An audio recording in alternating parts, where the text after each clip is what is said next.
First item of business, we're going to bill introductions. Do we have any bill introductions?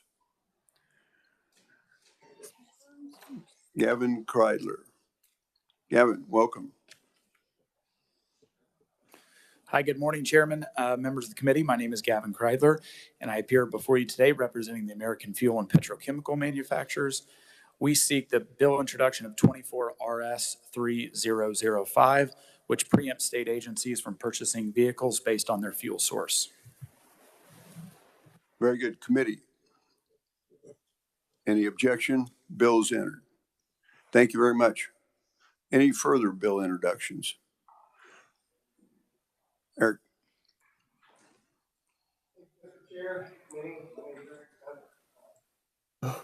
There we go. Mr. Chair, committee. My name is Eric Smith. I'm state representative from the 76th district. I have a bill to introduce. The RS number is 24 RS 2588. The nature of the bill is it sets regulations and rules for a delegation to a convention of states, the selection, the penalties. Very good. Committee objections? Seeing none, bill is entered. Thank you. Further bill introductions? Scott Snyder. Mr. Chair, my name is Scott Schneider on behalf of the Kansas Craft Brewers Guild. I'd like to introduce 24 RS 2455 on behalf of that entity. It would allow craft brewers to have these same rights as Kansas farm wineries. Very good. Committee objections? Seeing none? Thank you. Bill is entered. Travis.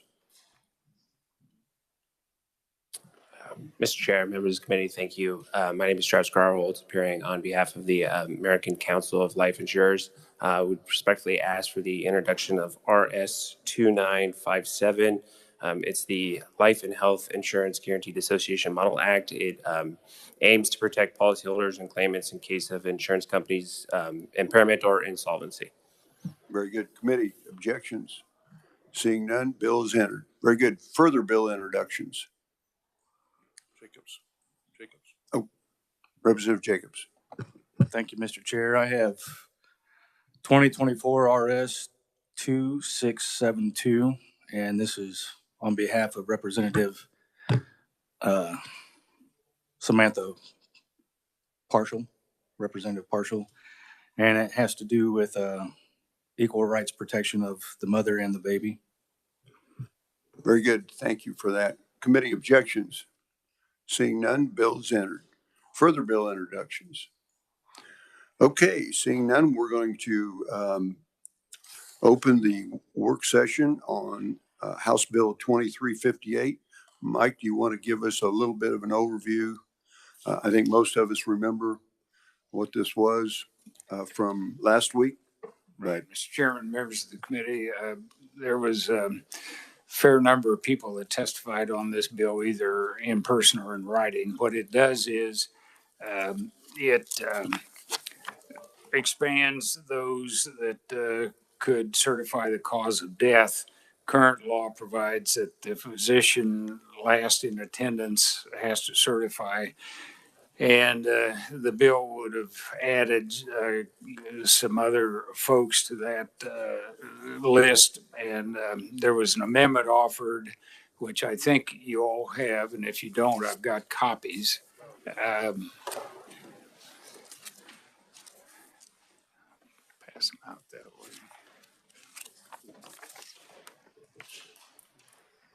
Raise your hand if you don't have a copy of the amendment.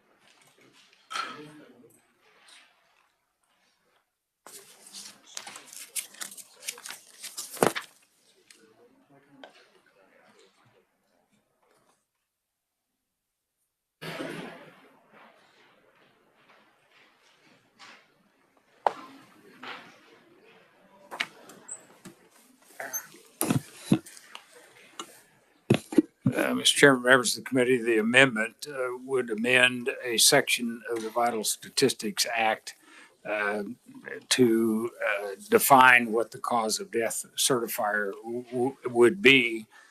The bill would insert that cause of death certifier, but the definition would be in a different section of the law. And it means any person licensed to practice medicine and surgery by the State Board of Healing Arts, physician assistant, advanced practice registered nurse, and district coroner, deputy coroner, and special district coroner. And that's the amendment. Committee questions on the amendment from the revisers? Okay, seeing none. Committee, if you remember last week, when we had testimony, there was one gal that talked about hospice, and with consultation with the revisers and how many statutes and that touch besides this bill, we asked that lady to go ahead and start another bill on her own that would, and it would probably go through and should go through the health committee because they're a little bit more astute on this kind of stuff. So anyway, that's what happened to that. Representative Epley.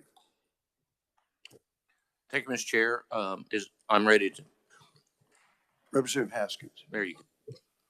Sorry about that, colleague, but I just wanted to bring to the attention, Mr. Chair, that there's still the typo addressed last time in which the amendment still has special physician assistant licensed by the state. I believe our minority leader brought that up last time. Thank you for that. I think Representative Miller brought that up last week, and we'll correct that here shortly. Committee, further questions? Seeing none, Representative Epley. Thank you, Mr. Chair. If we're ready, I'd like to see that the committee move out House Bill 2358 as amended with the friendly deletion of the second licensed in that one balloon. And in one place it's deleted, another place it isn't. So I just want to make sure it's not double licensed, it's just licensed. Do I have a second? Point of order. Don't we need to vote on the amendment? Sorry about that. Okay, let's vote on the amendment. Thank you, Mr. Chair. I'll just move for the amendment as proposed by the reviser. I thought it was already bundled in one bill, but since it's not, let's vote on the amendment first, deleting the second license, Mr. Chair. Thank you. God help us, the way these people. Okay, so we're going to vote on the amendment. Need a second. Second by Representative Rees. All in favor of the amendment, raise their hand.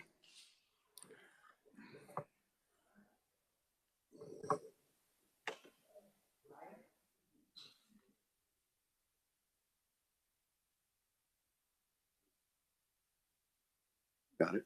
I think that was everybody. Is that everybody? Let's just do a voice. It's not close. Okay, amendment passes. How's that? All right, very good. Committee, further questions on this bill or any discussion? Seeing none, Representative Epley. Thank you, Mr. Chair. So then, trying to do things right, let's then ask the committee to pass out House Bill 2358 as amended at this time. Sir. All in favor, say aye. Oh.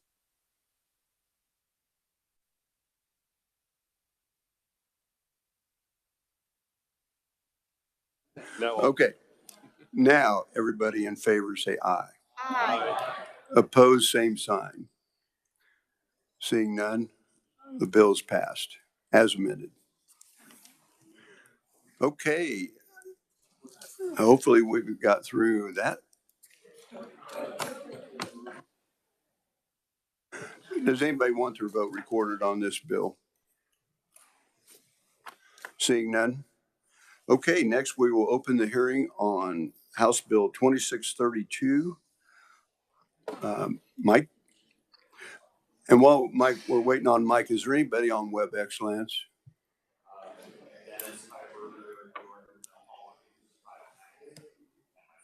Okay, very good. Welcome to committee, the folks that are on WebEx. Mike? Mike Heim with the Revisor Statutes Office.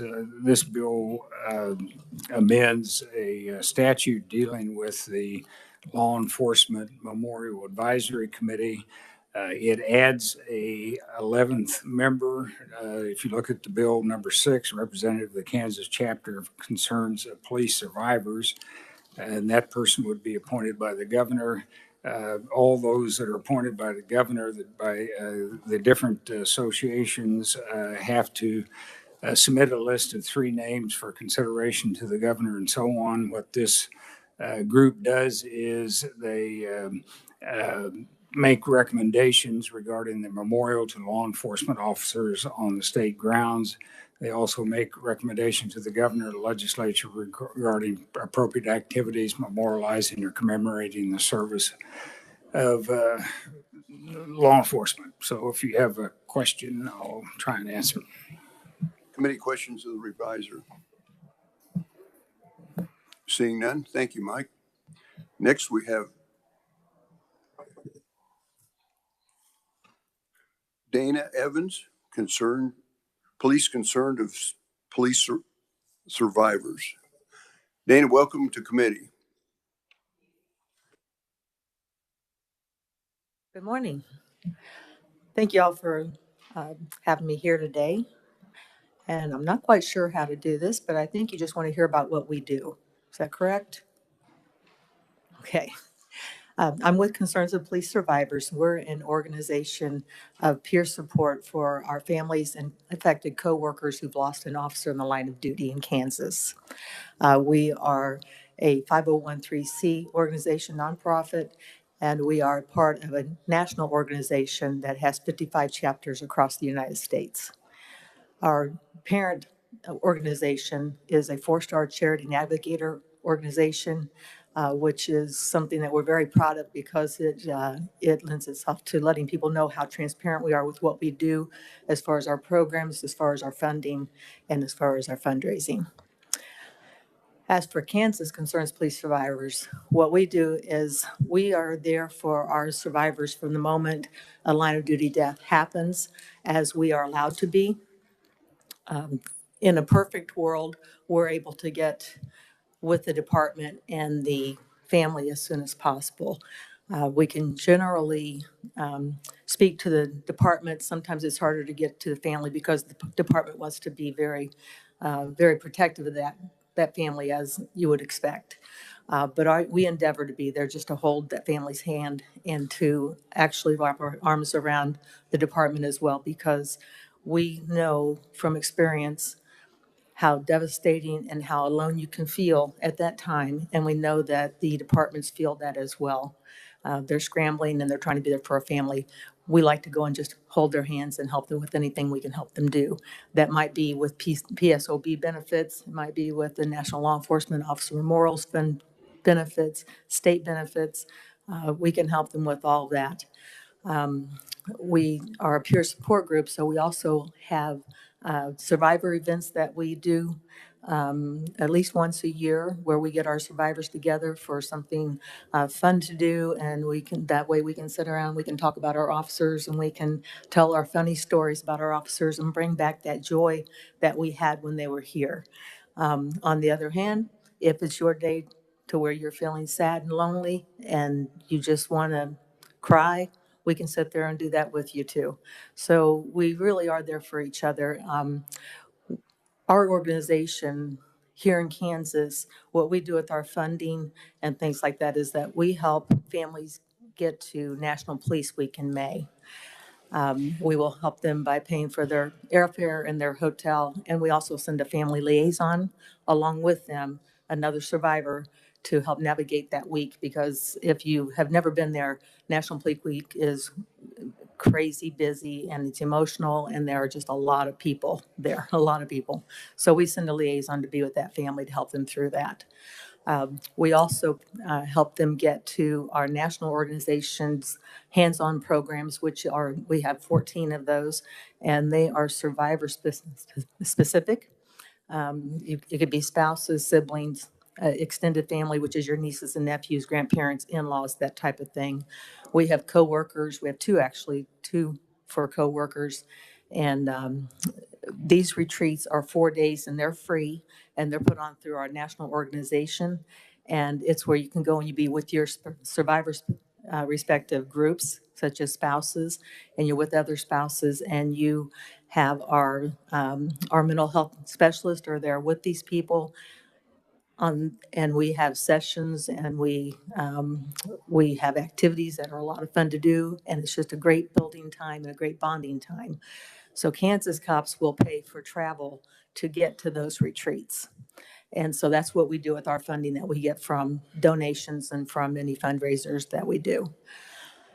Where it comes into play with the National Law Enforcement Advisory Committee is that we are a direct voice of those survivors whose officers' names are on the wall. And it's important for the advisory committee to be able to hear what the survivors have to say. And they've been wonderful in inviting us to meetings so that we could hear what was going on. But if we can be on the committee, if we can put our voice there, then I think it will help the memorial be seen more from our survivors. We can do things to help get that out there for them. We can help, people understand what the memorial is and how your husband's or wife's name can be on that. And if for some reason it's not going to be put on the wall, we can help with that understanding as well. So for us, it would be lovely to be part of that. We'd really like to build something with our chapter around that memorial service. And we would like to have a voice on the names committee, to put our perspective into their decisions. Thank you so much. Very good. Would you stand for a few Sure. questions, maybe? Mm-hmm, absolutely. Committee questions. Representative Jacobs. Thank you, Mr. Chair. I just want to tell you thank you for your service, and I imagine very, very difficult and obviously emotional. So I thank you for being that ear and those arms to not only embrace but to lift up. So I appreciate that. Thank you. Thank you so much. Committee further questions? Seeing none, thank you very much for being here. Okay, committee, that concludes the proponent testimony. There's one written proponent, Eric Smith, Highway Patrol.